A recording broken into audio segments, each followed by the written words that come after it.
yau kusan shekara 20 da ta wuce a rediyo Najeriya Kaduna a tashar filin Jakan Magori suka ɗauko shiri wanda yake yana nan na rekodin ɗin shi kusan shekara 20 na ajiye shi.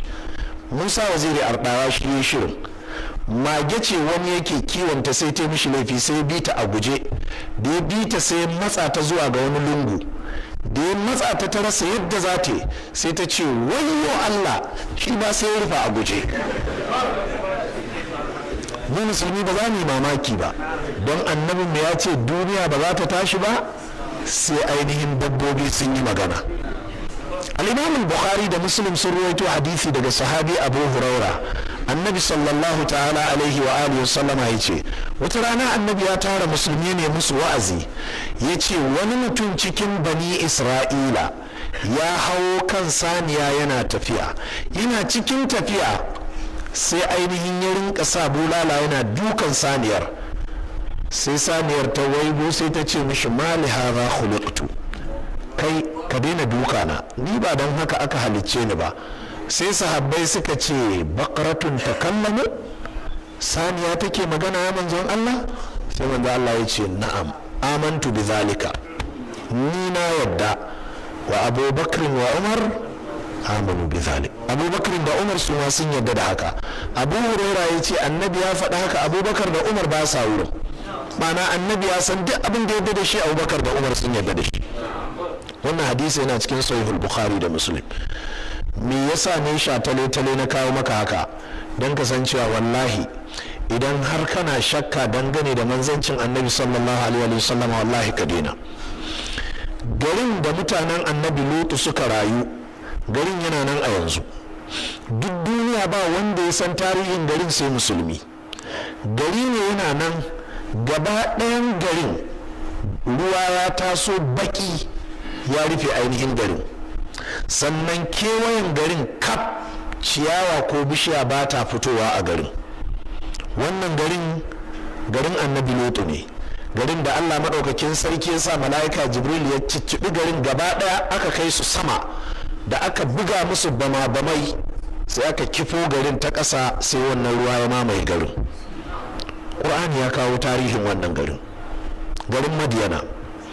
Garin Madiyana yana nan har yanzu. Idan tafsiri ya kai inda za mu kai, mun yi wa mutane alkawari tun a ranar farko ta tafsirin nan cewa waɗannan ire-iren wuraren muna nan da hotunansu, muna nan da bidiyoyinsu. Idan lokaci ya za mu rinka sanya projector muna haska wa mutane a bango suna gani. Za ka ga kamar yadda Allah ya faɗi, fa asbahu fi diyarihim jathimin ka'an lam yaghnaw fiha ala bu'dan li madyana kama ba'da samud. Garin Madiyana annabinsu shine Shu'aib, yi musu wa'azi su daina shirka suka ƙi, suna fashi da makami ya ce musu su daina suka ƙi, suna tauye mudu ya musu wa'azi su bari suka ƙi. Ƙarshe sai suka dawo suna cewa wallahi in har wannan ibada da sallah da ike ita za ta sa ya zo ya nemi musu wa'azi akan abin da yake su bari shi kuma ya koma yana yi, wallahi za su jefe shi. Kuma abin da ya hana su jefe shi shine kawai saboda shi dan dangi ne, wato yana da dangi. Shine yake cewa yanzu nan dangi na da ainihin tsoron abin da zai biyo baya daga dangi na in kun taba ni shine yasa ba za ku ji ainihin wa'azin da nake muku ba. Ƙarshe Allah maɗaukakin sarki ya sa mala'ika Jibril ya wa garin tsawa, gaba ɗayan garin sai suka bushe. Ni Allah ya ce fa asbahu fi diyarihim jathimin, sai suka waye gari gaba ɗayan su ga sunan a gurgurfane, wato dukkan garin duk inda ka ga mutum zaka same shi ya kneel down, irin yadda malami ke sanya ɗalibi horo. Sannan sun bushe saboda wannan tsara da aka yi musu. Wannan garin har yanzu yana nan, an shiga garin an ɗauko hotuna birjik, ga mutum zaka ga mutum sak a durƙushe amma ya bushe ya sandare ya zama dutse.